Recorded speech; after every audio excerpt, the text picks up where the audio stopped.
Buenas tardes, Ana, ¿cómo estás? Buenas tardes, Pili. Bien, ¿todo bien?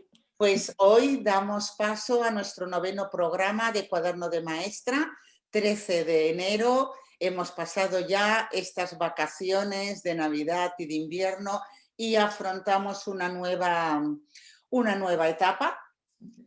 de vuelta a las clases, que en principio pretenden que todos los niños vuelvan a pesar de que media España está con problemas climatológicos.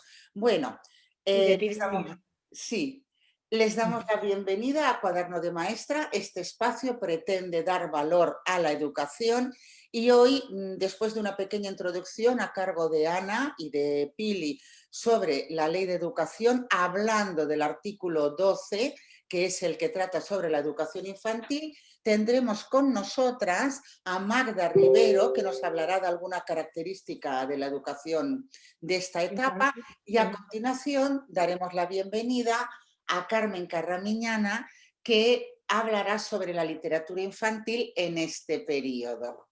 Bien, pues empezamos.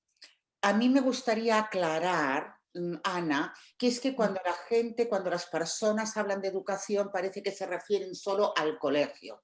Y no, Mm. educación es lo que tú y yo hemos estado hablando, es todo. Educación empieza, pues está en la calle, por supuesto en la familia, en la localidad donde viven, sea un pueblo pequeño o sea una ciudad, incluso en la televisión. Cuando hablamos de educar al niño, empieza desde que nace y es todo. Entonces, esto que lo habíamos estado nosotros hablando, yo lo digo porque he pensado en aclarar algo que estoy viendo que ahora está puesto en duda. Desde que el ser humano, desde los principios del ser humano, el niño nacía o en una tribu o en una familia, nacía en una institución, pero la sociedad siempre ha influido fuertemente, fuertemente. Solo tenemos que pensar cómo sería pues, los hombres en la prehistoria o al inicio de la historia. O sea, claro que el niño habría nacido y tendría un padre, una madre, una familia extensa, lo que fuera, o el clan, pero todo el clan ha incidido en el niño. Y esto lo digo porque parece que últimamente existe alguna duda sobre pensar si la sociedad ha de incidir en la educación han sido los padres. He estado revisando todos los libros, todos los textos que tengo sobre historia de la educación y no, yo me he encontrado en Mesopotamia, en el antiguo Egipto, incluso, ¿qué diré yo?, en civilizaciones antiguas tan diferentes a la nuestra como es la antigua India o la antigua China, los griegos, siempre, siempre, siempre la familia, hablando de que nosotros venimos de una sociedad donde el niño nace en una familia, ¿no? O sea, la sociedad siempre ha influido, o llamémosle el Estado, lo que quisiéramos entender, en la educación de los niños. Y el niño, aparte de recibir de las personas del entorno que le rodeaba, la primera influencia, la ha recibido la influencia de toda la sociedad. Y esto lo digo, Exactamente, sí. gracias, No sí, hay una contraposición. para nada, siempre ha Mm. sido, porque el ser humano, como tú muy bien explicas, la educación es social, el ser humano aprende en sociedad. Entonces, lo que a mí me gustaría destacar de esto es que esto es lo más tradicional, lo que siempre ha pasado. Sin esto no se puede entender la educación y pues desde hace unos 200 años la sociedad ha cambiado. Ahora estamos en una sociedad democrática y por lo tanto no es que sea lícito, es que es imprescindible. Como es imprescindible que el niño aprenda de los valores de la sociedad, pues tiene que aprender los valores democráticos, el comportamiento cívico y y la convivencia social. Solo quería aclarar esto porque me parece que son cosas que todo el mundo que todo el Lo mundo sabe, pero no se tiene presente y no se no tiene, sobre sabe. todo, no se hace pragmática de eso. O sea, se hace un discurso, pero no se hace una... Exacto, no lo encontramos. La televisión mismo, ¿qué hace en horario infantil emitiendo según según qué contenido? Sí, Sí, sí. exacto. Bueno, y más. Bueno, entonces he estado Entonces, viendo, dime. Respecto a la ley de educación, ¿tú crees que dice algo en relación a esta influencia, digamos, social y en los derechos? He estado mirando la nueva ley de educación y la antigua. Digo nueva porque es la que se acaba de poner en vigor, que Sí. por cierto se llama LOMLOE. Ujú. No es la educación CELA, ni la otra fue la ley BERT. Ni se llaman BERT, ni se llaman CELA. Se llama la LOMLOE y la LOMCE. Es el nombre que tienen. Entonces yo veo que cuando hablan de educación infantil, dicen que es las dos dicen que es una etapa con identidad propia y las dos hablan de que hay que desarrollar al niño física, afectiva, socialmente, de manera cognitiva y el único añadido de la nueva ley es que pone artístico, así como la educación en valores cívicos para la convivencia. Ah, Entonces, bien. eso de valores cívicos para la convivencia, mira, lo acabas de decir, a mí me parece poco, es lo que has dicho que no se pone en práctica, ¿no? Ujú, ujú. Me parece poco. El niño tiene que captar no solo el valor cívico de la convivencia, sino también las relaciones sociales, cómo se dan entre iguales, porque es una Exacto. sociedad democrática. Y lo que sí que he encontrado es que luego cuando lo desarrolla, parece que no lo desarrolla ninguna de las dos. Es decir, es un avance la Ujú, actual ley, porque ujú. pone de acuerdo que tiene que enseñársele algún comportamiento cívico respecto al anterior, pero un avance. No lo acaba de desarrollar. Y entonces eso es lo que te querría preguntar a ti. Ujú. ¿Tú cómo ves ese desarrollo? ¿Cómo tendría que ser No, en es esta muy, etapa? yo creo que es muy importante el desarrollo mismo porque hay como una especie de, bueno, tú también lo habías señalado, es, digamos, una enunciación de la etapa sobre todo 0-3, pero no hay una concreción y además no es obligatoria, ya lo sabemos, ¿vale? Entonces yo creo que es importante porque hay un mito sobre la etapa 0-3. Mito en el sentido que tú decías de un relato, es decir, como decían los griegos, lo del relato se opone a logos, o sea, que es una cosa que se dice, se opina, se tiene ideas, pero no se estudia, no se analiza, no se reflexiona sobre lo que verdaderamente es. Entonces, uno de los mitos que yo he analizado sobre la educación de 0-3 es que es un periodo de desarrollo natural, natural en todo sentido, donde el niño crece y así crece por una especie de fuerza interna propia y no tiene más influencia que eso. Y la educación sería como un agregado, una propiedad a ese desarrollo natural. Propiedad en el sentido, casi te diría jurídico-económico, pero también en el sentido gramatical. Es algo que se le agrega al desarrollo natural. Entonces, claro, se puede poner o no poner, o estar o no estar, pero no se incorpora como un contexto donde hay una interacción entre lo que es desarrollo natural, digamos, crecimiento puro y duro, de lo que es condiciones sociales de crianza, que es lo que tú dices. Entonces, esta idea, este mito de lo natural tiene efectos. Por ejemplo, que los niños crecen y se desarrollan solos. Entonces, ahí, digamos, dejémoslo naturalmente, ellos aprenderán, ellos, claro, el niño, ¿sabes? La niña y el niño tienen esa avidez de aprendizaje, son, digamos, máquinas de aprender, decía una colega mía, es verdad, aprenden, aprenden, aprenden todo el rato porque para ellos aprender es vivir y es lo mismo, ¿vale? Pero, claro, no aprenden lo mismo en determinadas circunstancias y condiciones. Entonces, primera deriva de esta idea de naturales que aprenden solos.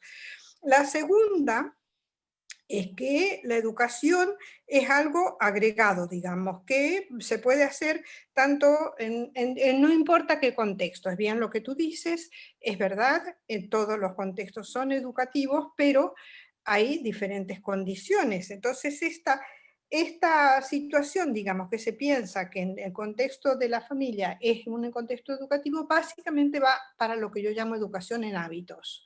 Es decir, aquella situación en donde la familia, los padres y la madre tienen que enseñarle al niño y a la niña cuáles son los comportamientos aceptables, correctos, apropiados, etcétera, dentro del contexto de crianza. Esta competencia pura y dura, eso sí es competencia, no los conocimientos posteriores, pero eso sí es una competencia en el sentido de habilidad de aprender en determinadas condiciones. ¿Cuáles son las condiciones de Ideas las y todo hay una confusión sobre los términos tremenda. Claro, por eso es importante. ¿Cuáles son las condiciones de aprender del hábito? Las condiciones son imperativas, es decir, el adulto le dice, tienes que hacer esto, tienes que hacerlo de esta determinada manera, usan el modo imperativo. La respuesta al modo imperativo por parte del niño es hacer lo que le obligan a hacer, lo que le dicen que tiene que hacer. Es decir, no hay una interacción, hay un decir imperativo y una reacción del hacer o el dejar de hacer, digamos, en respuesta al imperativo. Entonces es un contexto de aprendizaje débil, podríamos decir, en cuanto al potencial que podría desarrollarse en los aspectos educativos.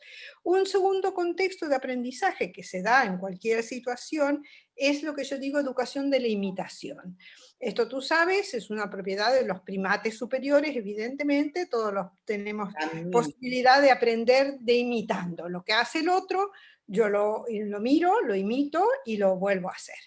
En este sentido, el aprendizaje es un poquito menos débil, pero sigue siendo débil, excepto que sea un aprendizaje por imitación de procedimientos, de saber hacer cómo. Procedimientos, no imitar por imitar. No imitar cualquier cosa, sino, claro, digamos, todos sabemos que aprendemos procedimientos por imitación, es uno de los mejores contextos, aprendemos a usar el internet por imitación, el ordenador, o sea, muchísimas contextos donde tenemos que saber mirar cómo lo hace el otro, aprendemos junto al otro para poder aprender. Entonces ese es un contexto un poquito, digamos, más educativo en el sentido potente de la palabra.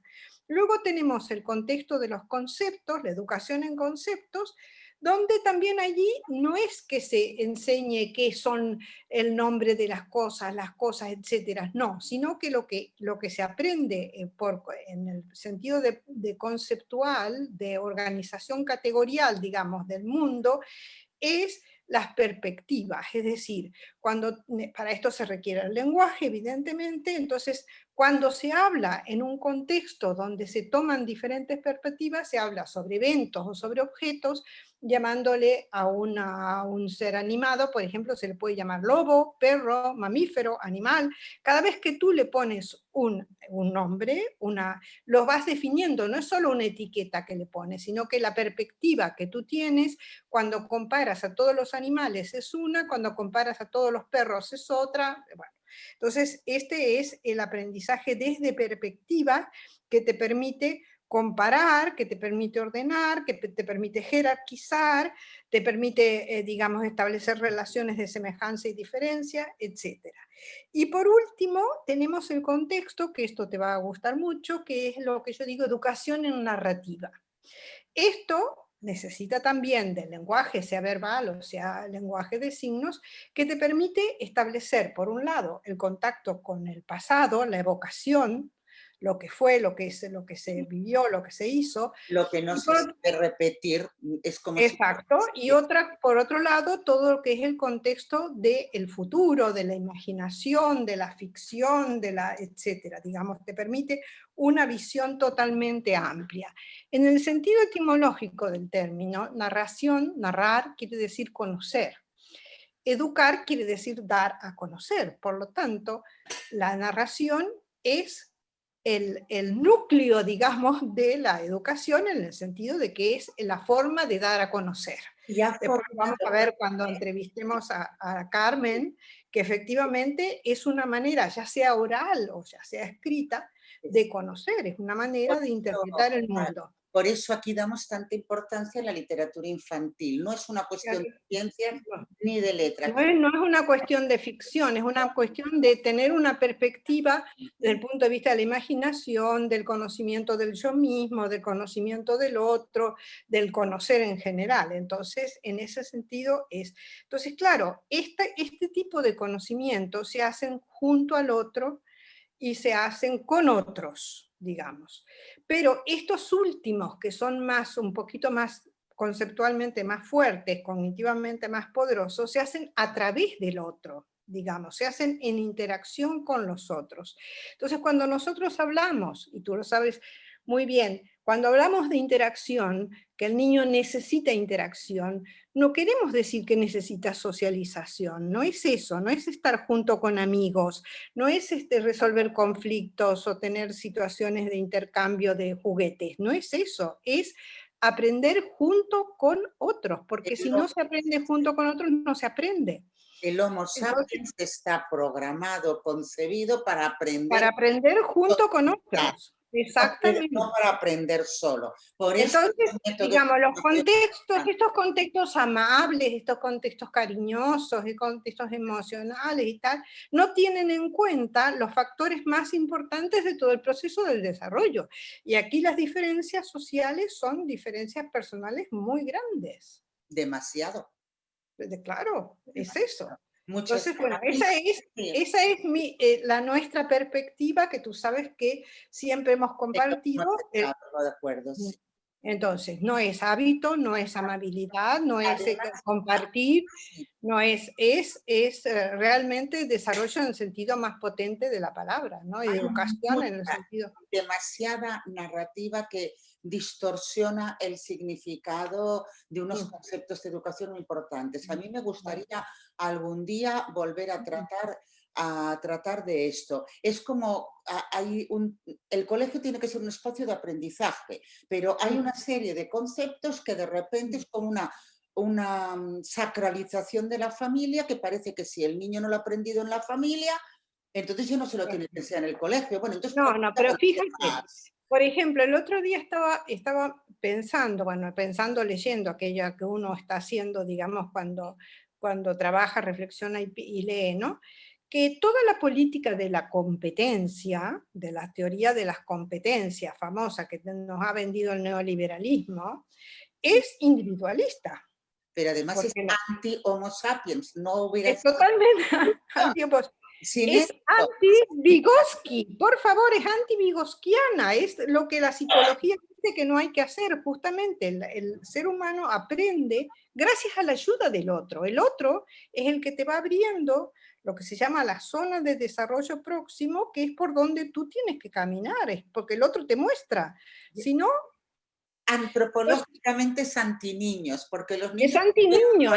La teoría de las sobrevivir. competencias estas son realmente, entonces, ¿cómo los profesionales, los maestros no se rebelan? Tienen que rebelarse contra esto. ¿No No, te parece, yo en Pili? broma, cogiendo el término así un poco de broma, diría que nunca he visto nada más incompetente que un adolescente. O sea, no sé para qué le tienen que pedir, pero sé que el significado de competencia es otro, sería un chiste malo. Claro, Eh, claro. eh, Creo que hay Pero mucho no, para hablar de entonces, esto. esta resistencia que la que estamos reclamando, resistamos, ¿no? De ese individualismo de las competencias individuales. Ningún niño hubiera sobrevivido en una sociedad que no ayudara. Ninguno, es que ya no sobreviven. O sea, estamos Claro, diciendo como una serie, estamos escuchando una serie de verdades que en verdad van en contra de lo que es la civilización, de lo que es el ser claro. humano, de lo que es el cariño, Ay, de lo que es el afecto, de todo. Muy exacto. interesante. Hablamos de lo cognitivo, pero si pasamos al terreno emocional es lo mismo, si pasamos al terreno. Exactamente.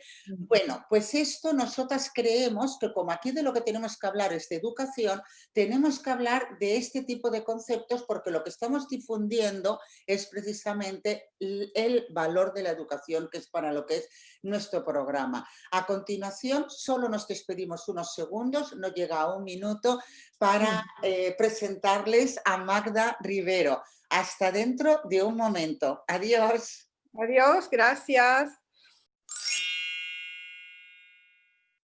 Hola, buen día Magda. Magda Rivero es nuestra entrevistada de hoy. Ella es profesora titular de la Universidad de Barcelona de Psicología del Desarrollo y la Educación, en la Facultad de Psicología de la Universidad de Barcelona, y ha trabajado en temas de desarrollo en general, en desarrollo del lenguaje también, y en la cuestión de temas de familia y de cuidado de los niños. Por eso nos interesa estábamos pensando en dedicar toda esta sesión a 0 a 3 años.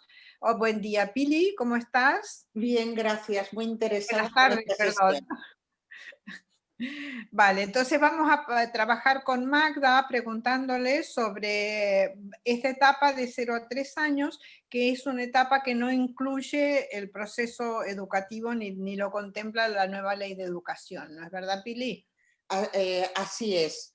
Digamos que tiene una pequeña contemplación, pero no es obligatorio. En la antigua ley había quedado como asistencial, cosa que nosotros estamos en completo desacuerdo.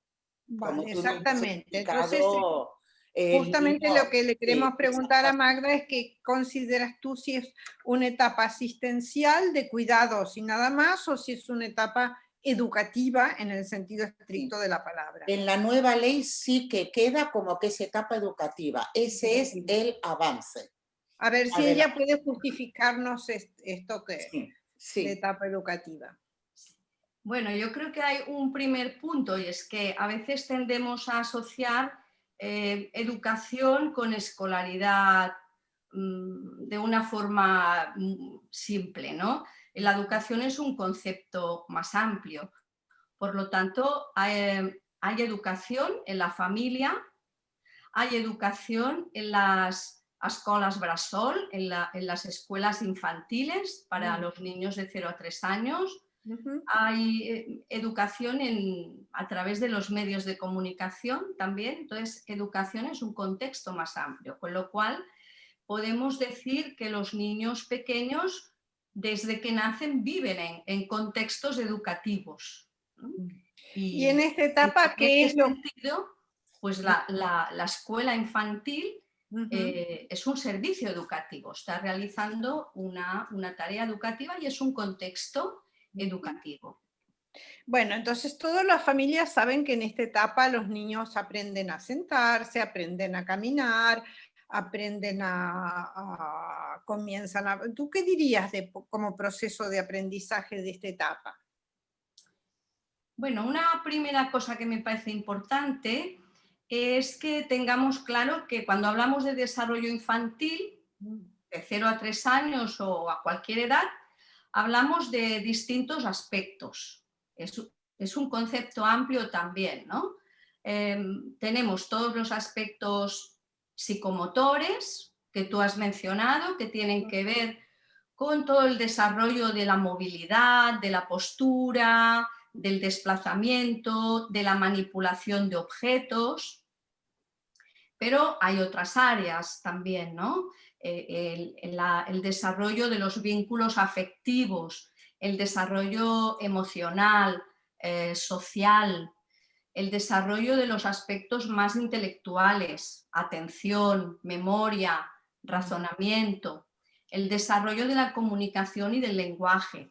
Entonces, la posición actual de la psicología del desarrollo es que el niño es uno, evidentemente, y los avances se van produciendo de forma coordinada, interaccionando. A veces un avance psicomotor promueve pues, que el niño pueda desplazarse más, por ejemplo, y por tanto explorar más, y de ahí hay un beneficio cognitivo. Es decir, que unos avances estimulan otros, pero de alguna manera también cada ámbito del desarrollo psicomotor, cognitivo, socioafectivo, emocional, comunicativo, lingüístico, necesita un tipo particular de experiencia. Es decir, que cada área del desarrollo infantil tiene sus especificidades y requiere de unas experiencias concretas y un tipo de estimulación específica. De acuerdo. Que en el contexto de la familia, pues evidentemente los padres no son expertos en desarrollo y no intentan promover todos estos avances de una forma intencional, pero lo hacen a través de sus actividades cotidianas. Si estas actividades son ricas, ¿no? Podemos hablar luego de esto. Y en la escuela infantil los profesionales pueden hacerlo de una forma más planificada, intencional, a partir de una formación sobre estos aspectos del desarrollo y por tanto de una forma más propositiva y más organizada, por decirlo así. De acuerdo. Dime, ¿vosotros tenéis, digamos, influencia en la formación de estos profesionales? Porque, claro, como tú dices, es necesario, además del cuidado y de la atención y del afecto que puede dar la familia, ¿habría alguna cosa un poquito más orientada, digamos? A ver, se intenta, en la medida en que cuando explicamos el desarrollo infantil y explicamos a los alumnos en los ámbitos en los que pueden trabajar, uno de los ámbitos que mencionamos es el apoyo a los profesionales de las escuelas infantiles. Entonces, en la medida en que las escuelas infantiles cuenten con profesionales que les asesoren, les formen sobre los aspectos del desarrollo infantil, pues puede haber una contribución. Pero para eso es necesario que las escuelas infantiles sientan esa necesidad de conocer, de formarse y trabajar con los niños de cara a promover todos estos avances, ¿no? Yo creo que hay muchas escuelas infantiles que son conscientes de eso. Sí. Y se informan y se forman. Yo conozco escuelas infantiles en las que los profesionales tienen esta conciencia de que no solamente están cuidando a los nenes mientras los papás trabajan, sino que están educando y contribuyendo al desarrollo de los niños y de las niñas. De todos modos, si decimos que hay escuelas que tienen conciencia y escuelas que no, esto no es suficiente porque dependería de la voluntad de las escuelas. Es uno de los aspectos que habría que arreglar. Habría que arreglar esa conciencia y lo que nosotras notamos a faltar es también que falta la figura de la asesora pedagógica. Es decir, no debería de partir todo tengo un interés en formarme, sino que debería de estar arreglado que hubiera algún asesor pedagógico que pudiera influir directamente o llegar a las escuelas infantiles. Esto de momento existe, aunque sea a nivel de iniciativa privada o de escuelas interesadas, ¿o no? No. Bueno, a ver, por lo que yo sé, muchas escuelas infantiles privadas buscan o pagan algún tipo de asesoramiento y formación de profesionales que organizan cursos para los educadores, charlas para padres, etcétera. En el ámbito de las escuelas infantiles públicas, aquí en Cataluña, las escuelas Bressol, las que yo conozco tienen un contacto muy directo con los centros de atención temprana, pero claro, estamos entrando ya en el terreno de lo que es la identificación de problemas, ¿no? O sea, yo creo que se ha de producir un cambio en el sentido de el profesional, llamémosle asesor pedagógico, asesor psicopedagógico, ¿no? No solamente está para aquellos nenes que parece que no van muy bien, sino para toda la población en general, ¿no? Porque es necesario hacer una acción educativa genérica de atención a la diversidad, pero que atienda a todos los niños, tanto a los que se están desarrollando bien como a los que tienen dificultades, ¿no? Estamos siempre moviéndonos un poco en este terreno de buscamos ayuda cuando hay problemas, pero bueno, los que no tienen problemas también es importante optimizar su desarrollo al máximo, ¿no?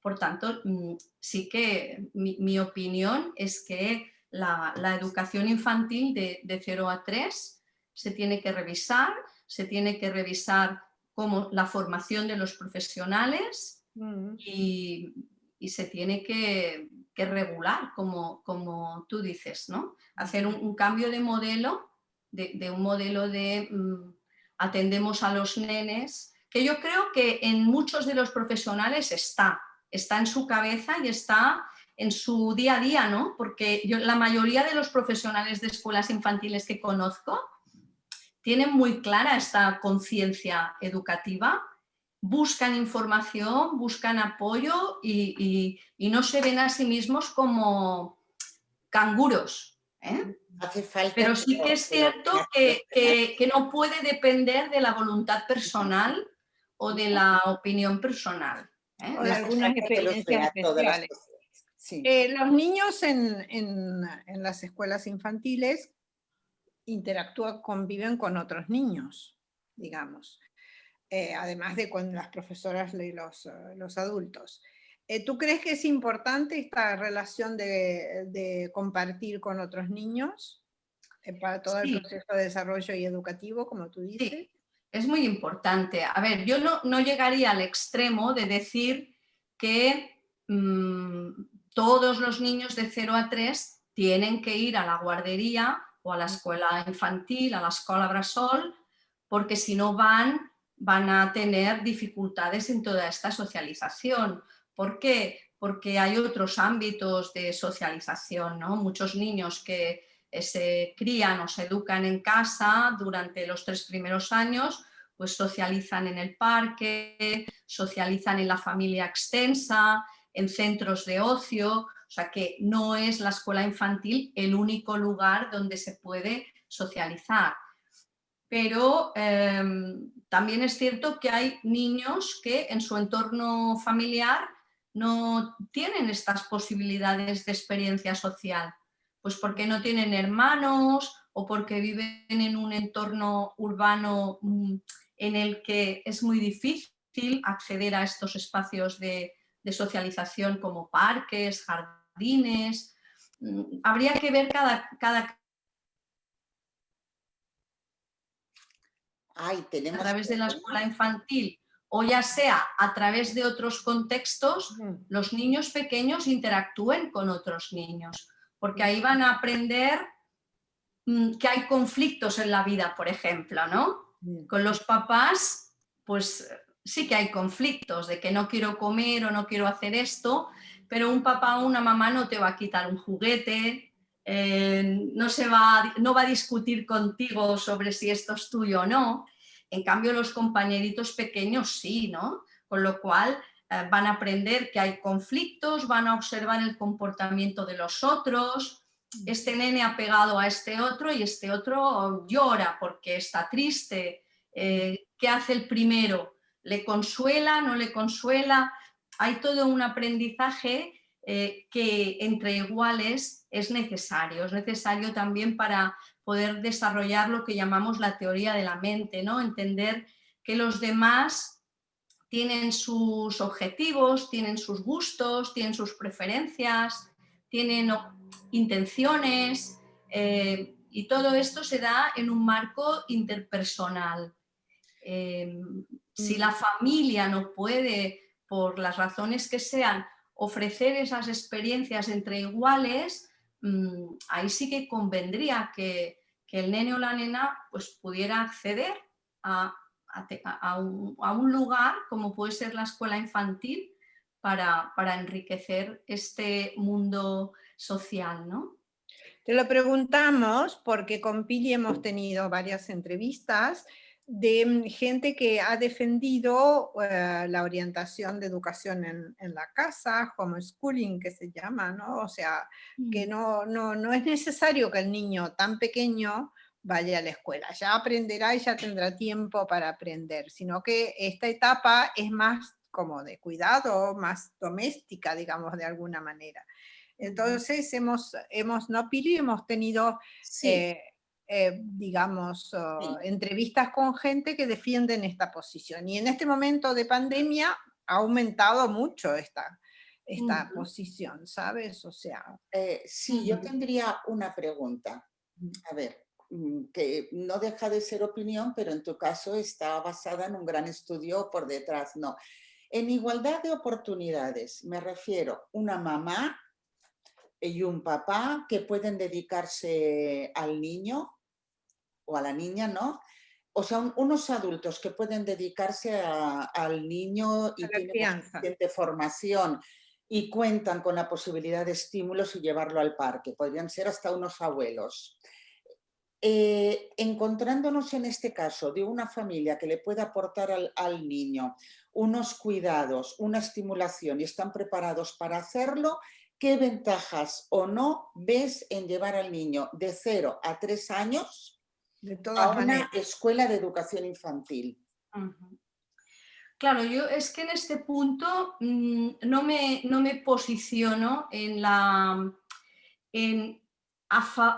en la necesidad de. Yo creo que, como he explicado antes, ¿no? Los niños de 0 a 3 años requieren de toda una serie de experiencias y este tipo de experiencias que ayudan al desarrollo emocional, afectivo, social, de interacción con los otros, requiere de estas experiencias. Entonces, O que sea, esas depende, experiencias sí, se den en la escuela infantil o en otros contextos, desde el punto de vista del desarrollo del niño no me parece tan relevante. Es decir, vale. yo no me atrevería a decir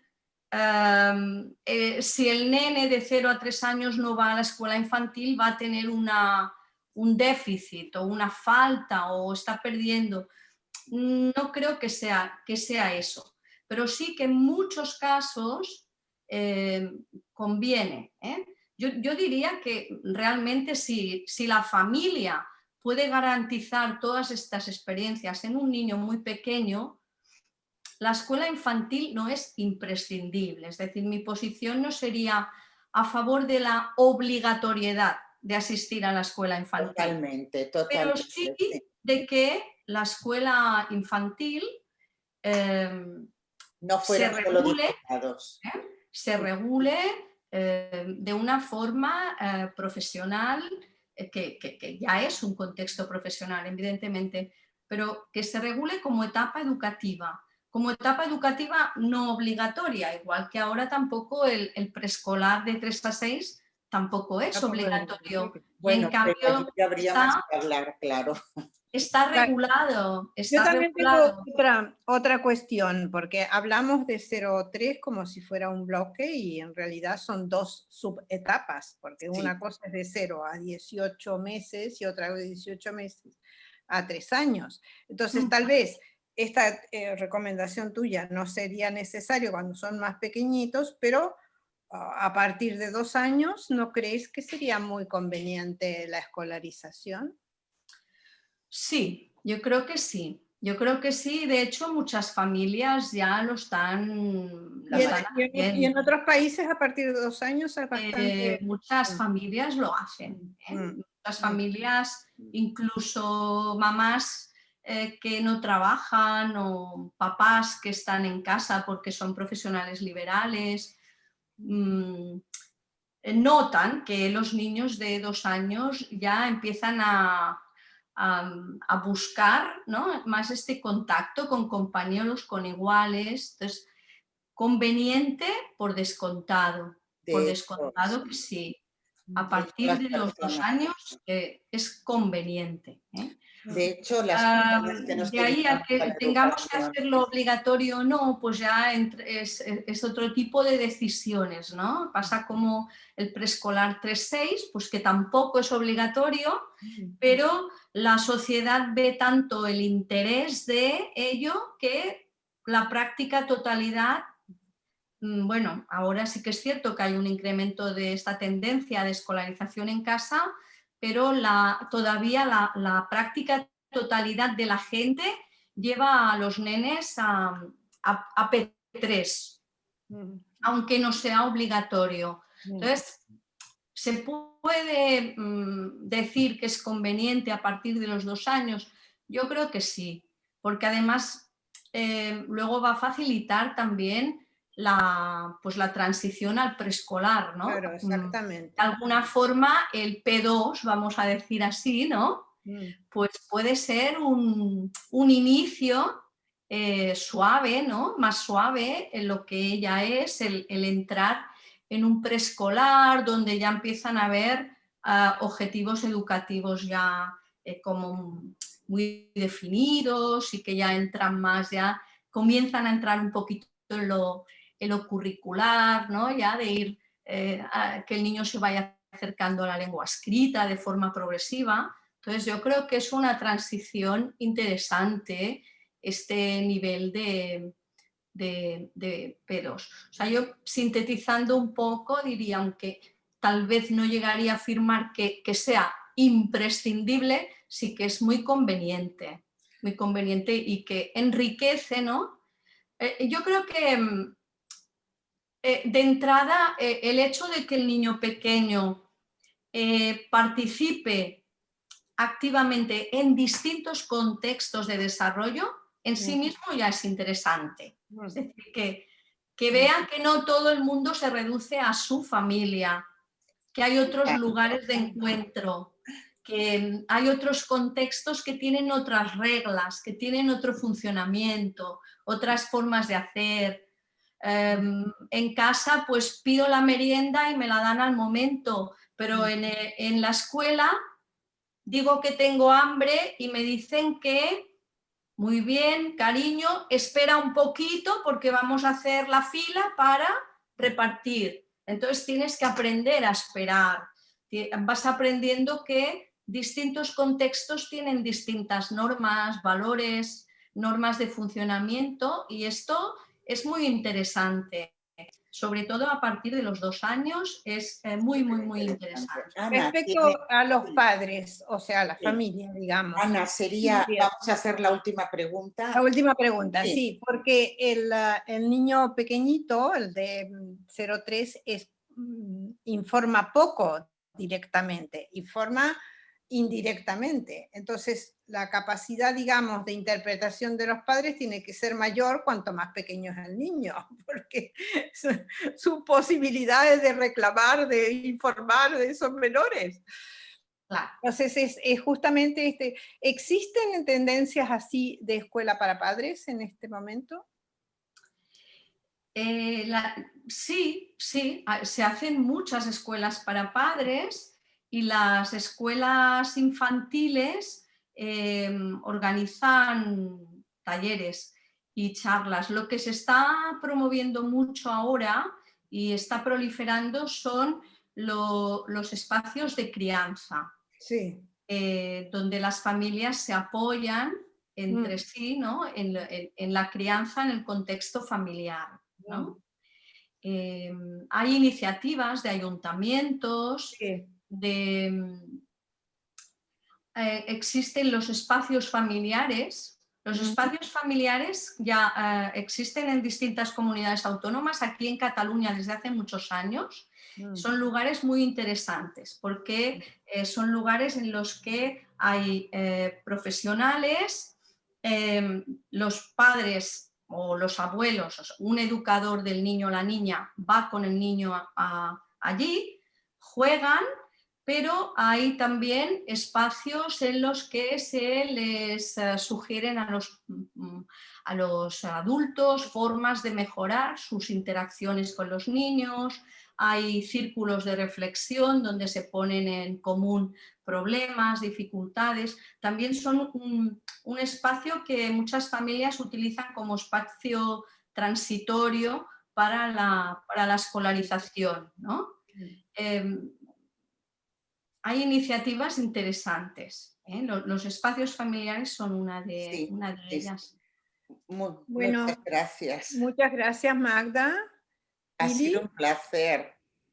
Muchas gracias a vosotras por invitarme y os felicito muchísimo por esta iniciativa, porque es importante que traslademos el conocimiento a la sociedad. Sí. Para poder ayudar a una mejor toma de decisiones, ¿no? Tanto por parte de las familias y de la gente, pero también por parte de las instituciones, de los políticos, de las administraciones. Entonces yo creo que esta iniciativa puede ayudar y muchas gracias de nuevo.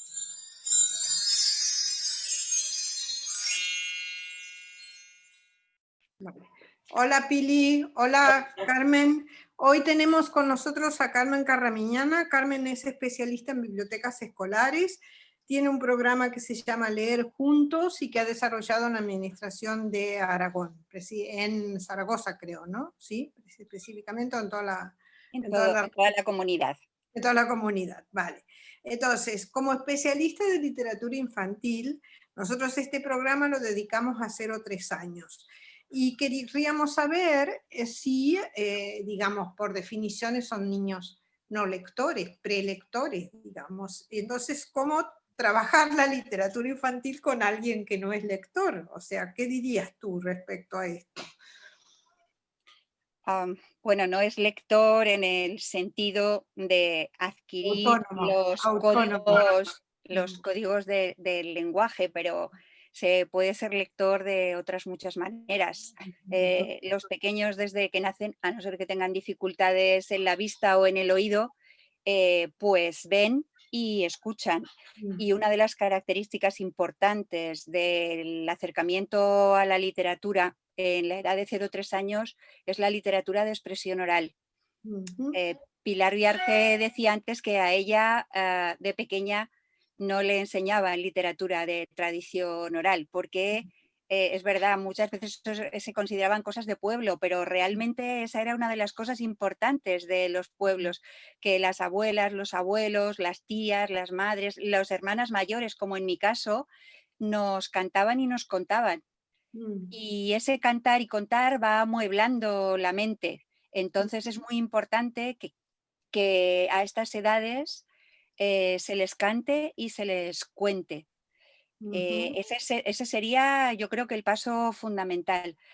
La antropóloga francesa Michelle Petit dice en algunos de sus estudios que las personas migrantes que han llegado a un país, claro, lógicamente diferente al suyo, por eso son migrantes, pero que vienen con una tradición oral en su cuerpo, en su mente, son más capaces de sobrevivir en las nuevas circunstancias que aquellas personas a las que nunca su familia o su entorno les ha dado esa herencia, ese contenido. Así que yo creo que eso sería un primer aspecto muy importante. Tienen Tenemos donde que, agarrarse. Tienen donde agarrarse, sí, donde exactamente, recordar. a nuestras criaturas pequeñas tenemos que cantarles y tenemos que contarles, porque en esas edades el que vaya ligado a un ritmo, el que vaya ligado a una melodía, por muy sencilla que sea, es algo muy importante para que ellos también puedan ir reteniendo las palabras.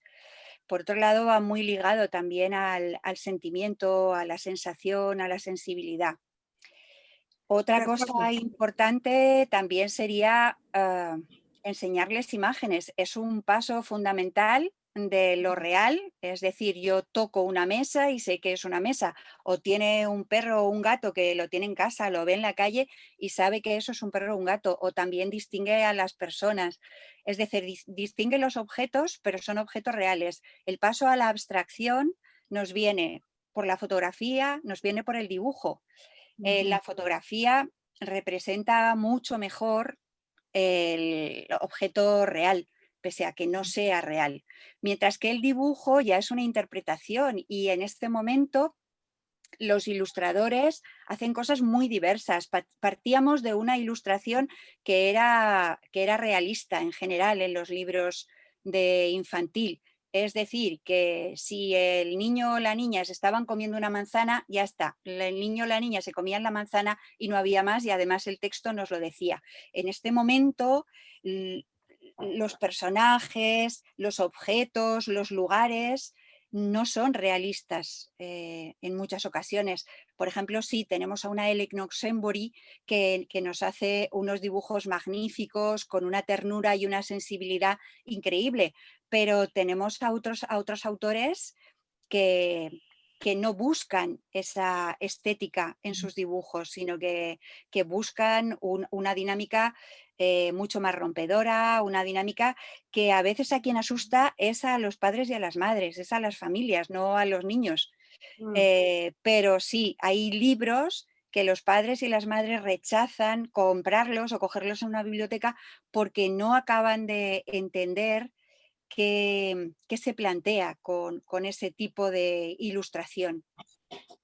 Otra cosa también, es verdad lo que tú dices, otra cosa que también nos preguntamos es la cuestión de los personajes, porque casi todos los cuentos, sobre todo los tradicionales, Pinocho, Caperucita, Blancanieves, Tom Sawyer, o sea, todos son alrededor de personajes. Es decir, el personaje, como decía la María Nikolayeva, es un elemento sumamente importante en la literatura infantil. ¿Qué personajes para esta edad?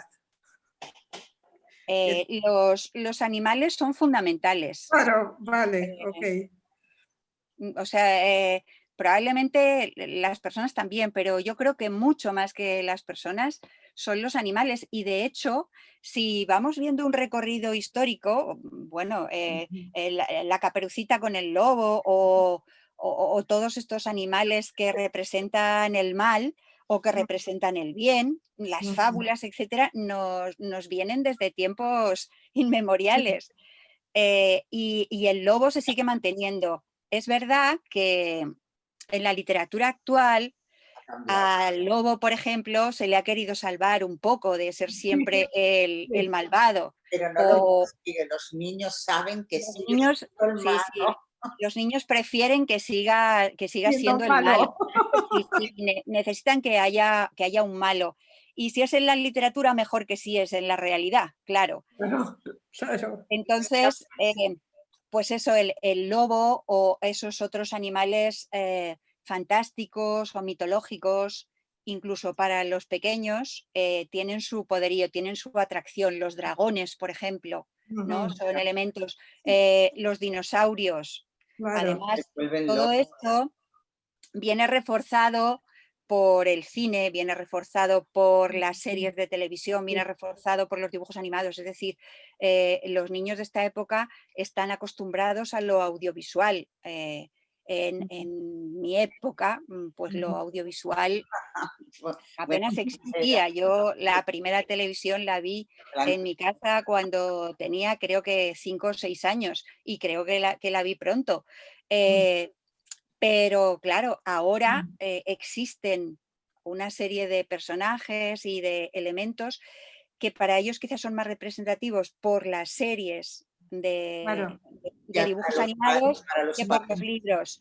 Pero eso no siempre son los mejores. Es decir, no quiero citar ahora ninguno, ¿no? Pero cuando esos personajes pasan al libro y a los niños les gustan, y ha pasado con una gran compañía que ha hecho muchas películas y algunas películas magníficas, cuando eso pasa al papel es un elemento absolutamente plano. Son colores absolutamente definidos, enmarcados en unas líneas, y eso servía para el cine porque había movimiento, pero eso no sirve, no funciona igual en los libros. Y por otro lado, muchas de las cosas que han hecho, Ana citaba a Caperucita o citaba a Pinocho, muchas de las cosas que han hecho en los audiovisuales ha sido reducir a la mínima expresión o incluso cambiar los elementos más importantes de esos cuentos, infantilizándolos. Y ahora utilizo la palabra infantilizar de manera peyorativa, es decir, y no digo que los infantiles sean los niños, sino que los infantiles somos las personas adultas que creemos que un cuento no puede terminar mal. O que consideramos en algunos momentos que algo no es políticamente correcto. Que los niños Porque no son tontos. Los niños saben exactamente, que hay exactamente. cosas malas y que se tienen que defender de Sí, ellas. sí. Bueno, Claro, eso me lleva al otro tema, que es el tema de los temas de la literatura infantil, porque como tú dices, los adultos podemos atribuir a los niños la propia ideología, entonces los temas de género, los temas de lo correcto, los temas de, digamos, las cosas buenas y las cosas malas pueden ser atribuidas cuando en realidad no es lo que hace falta. Entonces, ¿cuáles serían los temas, además de los animales? ¿No? La primera visión de la animación, de lo animado, digamos, es como desde los animales. Pues es que los temas han cambiado muy poco. Es decir, el tema del cuidado. En Caperucita Roja se nos está planteando el tema del cuidado de las adolescentes. Sí, sí. ¿No? Pues el tema del cuidado se sigue manteniendo. ¿De qué nos tenemos que cuidar? Nos tenemos que cuidar de miedos, nos tenemos que cuidar de estar solos, de Perfecto. la soledad. Sí, perfecto. Ahora quizá aparecen algunos temas que en otras épocas quizá no eran tan visibles, como por ejemplo el tema de los celos entre hermanos. Hay una autora que a mí me gusta mucho, Gabriela Kesselman, que trabaja temas muy cotidianos, como por ejemplo el tema de los celos entre hermanos, el tema del miedo en el colegio, por ejemplo, a que te pregunten a ti Sí. algo en el cole cuando tú eres muy tímido y lo que querrías era meterte debajo de la mesa.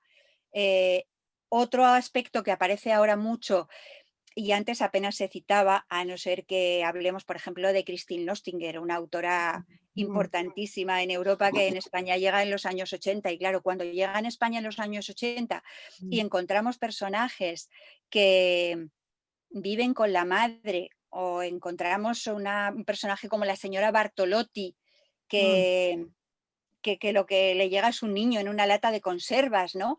Que nos está hablando ya de temas que ahora mismo están, ¿no? Como puedan ser Que es- la fecundación in vitro, como pueda ser los genes que se multiplican, etcétera. Pues en España yo creo que nos quedamos muy asombrados, ¿no? De cómo puede haber familias que solo tengan madre o que solo estén con la madre y con la abuela. La separación o el estilo de familias diferentes es algo que ahora aquí en España, bueno, en España y en todo el mundo ya aparece como algo, bueno, más o menos cotidiano, pero esos temas antes no aparecían, ¿no? Bueno, Entonces vuelve a quizá, aparecer como cotidiano, porque en sí, España los niños había habido muchas guerras y la presencia del padre siempre no había estado. O sea, yo, sí, sí, sí, fue una cotidianidad que duró pocos años, realmente. claro, Me sí. ha preocupado, bueno, a mí me ha pasado por la cabeza cuando estábamos hablando que, como tú muy bien has dicho, los libros los compran los padres. Entonces, los padres, debería de haber algún tipo de escuela de padre. Aquí nosotras en el programa, precisamente lo que pretendemos es difundir. Debería de haber alguna escuela de padres que, igual que les indica cuáles son los beneficios, pues, de una vacuna o de llevar al niño al colegio, de la psicomotricidad, les hablara también de autores infantiles y de álbumes, y no la hay. Pero claro, cuando el padre se encuentra con un libro para un niño de 0 a 3 años que no entiende y que nadie le ha dicho que eso tiene calidad y que el niño lo va a entender, claro, está la escuela. Entonces, si los padres no les llegara esa información, realmente la deberían de tener en la escuela. ¿Eso Ujú. pasa o también nos encontramos Eso con... pasa. Bueno, aquí en Aragón nos inventamos el programa Leer Juntos precisamente como una manera de paliar esas dificultades. En el programa Leer Juntos buscábamos la complicidad de docentes, de familias y de bibliotecarias. Yo Digo os digo, bibliotecarias porque la mayoría son mujeres. sí, yo tengo ese Pero programa, sí, y os tengo que felicitar. A mí me Sí. gustaría ese programa para otras autonomías de España. En Cataluña no lo tenemos. Yo, pues, no lo saben los telespectadores, ahora lo estoy siguiendo online por motivo de la pandemia, pero yo voy una vez al mes a Huesca, porque allí en la biblioteca, gracias a tu programa maravilloso, al cual te felicito a ti, al Gobierno de Aragón, a las bibliotecarias, bueno, Sobre todo a Carmen. sí, podemos, tanto profesores como bibliotecarios, como padres interesados, seguir en la biblioteca pública. Pues creo que ahora mismo, fíjate, en una ciudad como Huesca, que tiene de habitantes como una parte del Ixampla donde yo vivo, ¿vale? Tenemos 2 sesiones, o sea, 2 clubs de lectura diferentes dedicados al libro infantil, pero para adultos. O sea, los adultos podemos ir allí a aprender del libro infantil. Y es en Ujú. la biblioteca pública, que es un programa gratuito. O sea, para mí eso que habéis hecho tiene todo mi merecimiento. Yo lo pediría ahora mismo, bueno, no Cataluña y Andalucía, y nos están Ujú. siguiendo desde Navarra, La Rioja, en fin. Bueno, Pues Eh, sí, bueno, Carmen, otra cuestión es que, sí, no, a espera, ver, dejadme, que no, sí, quería citar en ese sentido, he hablado de leer juntos, a mí leer juntos sí, me parece un programa importante, bueno, yo estoy muy implicada en él, pero, eh, por ejemplo, tengo unas amigas en Asturias que tienen un colectivo que se llama Las Tres Brujas y tienen ah, una sí, librería. ujú, Y una de las cosas importantes que hacen ellas es precisamente la educación de familias en torno a la literatura infantil y juvenil. Creo que ujú, eso es importante. Mira, se publicó también hace años y no se ha reeditado este libro, Cómo hacer que tus hijos lean, ujú, análisis y recetas. El título es muy feo, pero el libro es muy interesante. Es de Lolo ujú, Rico, que falleció no sé si el año pasado o el anterior, y ella cuenta su experiencia. Ella ha tenido 9 hijos y además de los nietos. Entonces va contando su experiencia de madre lectora, de madre que le interesa la literatura y que le interesa el cine y la televisión. Y, y entonces hace propuestas que vienen desde su propia experiencia. Es un libro que si lo vierais aquí, veis, lo tengo marcado, marcadísimo, porque lo hemos leído y releído en algunos de los grupos de leer juntos y para mí sigue siendo interesante. ujú, Eh, hay otras cosas, ¿no? Realmente tenía yo por aquí muchas cosas, como por ejemplo este otro de Teresa Durán, mm, publicado en Anaya y que sí, probablemente tampoco se encuentre, que es ujú, leer antes de leer. También ujú, es muy interesante. O, por ejemplo, el de Ana Pellegrín, de sí, la aventura de oír, también en Anaya, para todas esas personas, tanto docentes como familias, que realmente saben poco de la tradición oral. Pues aquí Ana no solo nos plantea temas teóricos, sino que también nos pone ejemplos, ¿no? O sí, todas las recopilaciones que ha hecho Carmen Bravo Villasante, por sí, ejemplo. sí, sí, sí, sí. Las recopilaciones son impresionantes. La de Ana Pellegrini es un trabajo de antropología impresionante. y Sí, Carmen sí, Bravo sí. Villasante tuvimos una gran suerte en este país de contar con ella cuando todo el mundo todavía sigue copiando lo de fuera. Yo soy una Sí, admiradora de Carmen Bravo Villasante. Bueno, Ajá. es todo un placer. ¿Qué recomendaciones darías tú? O sea, como es el niño de 0 a 3 años, donde primero lee, es en familia, ¿qué recomendaciones darías tú a las madres? Y a los Bueno, padres, pues vamos. yo lo primero que diría es que si no saben cómo enfrentarse a los libros o a la literatura de tradición oral, pues deberían buscar algún grupo en el mm, que estar, porque es muy importante leer lo mismo que luego pueden leer o puedes leer a tus hijos ujú, y oír a las personas que están allí para que hablen de la ilustración, para que hablen de la importancia del formato, de los personajes, de qué hacemos con un libro que, por ejemplo, no tiene palabras, o, por ejemplo, qué hacemos con unos libros que a mí me parecen muy bonitos, que los publica Calandraca, ujú, y entonces es una colección en cartón y solo es una imagen, pero recuerdo ahora mismo cómo los trabajábamos nosotros en el cole. mm, Las 3 maestras que estábamos de infantil nos cogíamos esos libros o nos cogíamos otros y decíamos, vamos a ver, si aquí solo tenemos una imagen y mm, tenemos una palabra, ¿qué hacemos con esto? O sea, lo que no podemos hacer es llegar y decirle al niño, mira, luna, y mm, luego decir otra vez luna y luna. No están hechos para eso esos libros. Esos libros les vamos a tener que dar un ritmo y entonces nos inventábamos la canción o la historia con la que íbamos a presentar aquello. ¿Y qué era lo sorprendente? Que entonces venían las madres y nos decían, oye, ¿qué disco es ese que le estáis poniendo ahora? Que cantan, vienen a casa y cantan, luna, luna, luna, luna, luna, sol. Bueno, y seguían, ¿no? Y les decíamos, pues no, no es ningún disco. Somos nosotras las que de esa manera les estamos acercando al libro. Claro, eh, a las familias solas a veces, bueno, a veces algunas tienen más recursos que los profes, pero algunas no. Entonces, a veces el libro solo no vale. El libro tiene que ir guiado de una entonación, tiene que ir guiado de una serie de elementos que nos lo acerquen al niño, ¿no? Entonces, yo esa sería la primera recomendación que daría. Otras recomendaciones es que en tiempos hubo algunas páginas de la Fundación Germán Sánchez Ruy Pérez, por ejemplo, en las que muchas personas, bibliotecarios, madres, incluso adolescentes, contaban algunos libros y entonces daban ideas de cómo contar esos libros, ¿no? Y de cómo acercar esos libros luego a los niños, no de enchufar al niño para que vea el vídeo en ese momento, que también estaba bien, sino como elementos para que tú sepas cómo hacer, cómo acercar, ¿no? Yo de todos modos creo que lo más importante es que los niños y niñas sientan que su padre, que su madre les dedican, aunque solo sean 10 minutos, solo para ellos y para el libro, para contarles, para leerles y para cantarles. Nosotros en Leer Juntos siempre decíamos, probablemente el mejor momento es el de la noche, ese momento en el que o está en el sillón a punto de dormir o está ya en la cama.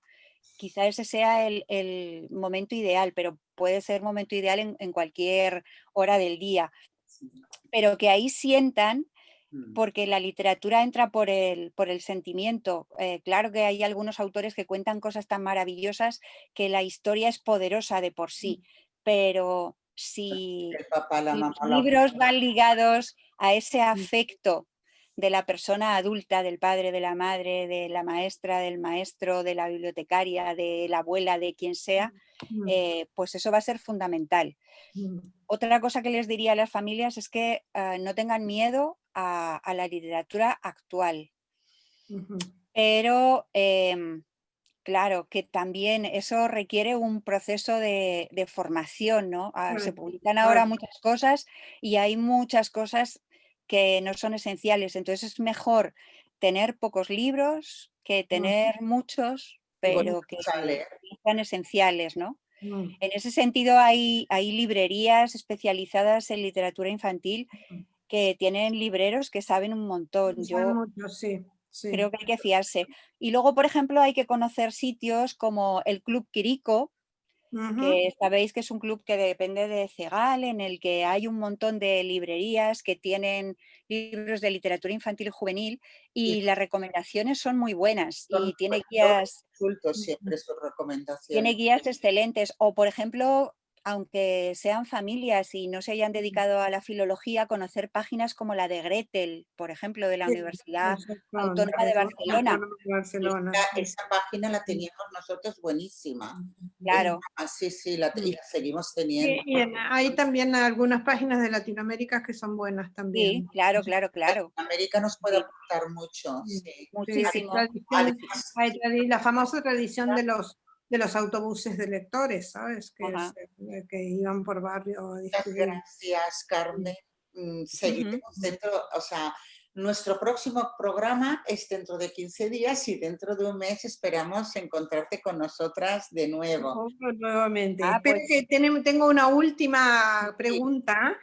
Carmen, tú mencionaste Calandraca como editorial. ¿Tienes alguna otra editorial que puedan...? Sí. De literatura infantil probablemente me deje alguna, pero voy a citar algunas que me parecen muy honradas en lo que publican. Por ejemplo, Calandraca, lo hemos dicho, trabajan desde Galicia. Caré viene de Venezuela y tenemos sede en Barcelona. Cóquinos, por ejemplo, Libros del Zorro Rojo, también están en Cataluña. Bárbara Fiore. Supongo que la editorial continuará, aunque desgraciadamente falleció hace pocos meses su creadora y editora. Están en Cádiz. López, por ejemplo, está en Valladolid. En Cataluña también tenéis la editorial Milenio y desde hace 2-3 años tiene el sello para infantil Nandibú. Pues está publicando también cosas muy interesantes y recuperan recuperando algunas cosas, como por ejemplo Babar. Ujú. Una editorial que viene de los libros franceses es Corimbo. Ah, Y Corimbo, muy Corimbo lindo. tiene muchos títulos, muchos para Precioso, pequeños, precioso. y muchos libros Sí. de familia, de la relación, ¿no? De Mm. qué hacemos con el pañal de los bebés. O, Sí. realmente Corimbo, muchas de las cosas que tiene me gustan No me mucho. habré fijado en Corimbo, que siempre me fijo en las editoriales, yo ya me la apunto. Y bueno, aparte de despedirnos de ti, Ana, había una televidente que nos había hecho una pregunta, pero te tenía que mandar un correo. Y era sobre la educación infantil, ¿no? Pero te mandó el correo al final. No, finalmente no, le dije que me lo podía mandar, pero no, entonces para no Vale. inventarme la pregunta, Entonces, mejor esperamos que lo envíe. que la estamos esperando y que le contestaremos.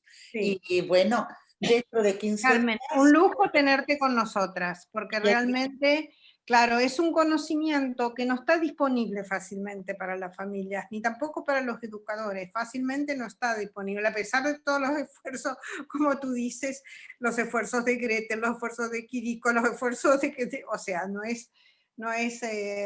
es fácil llegar.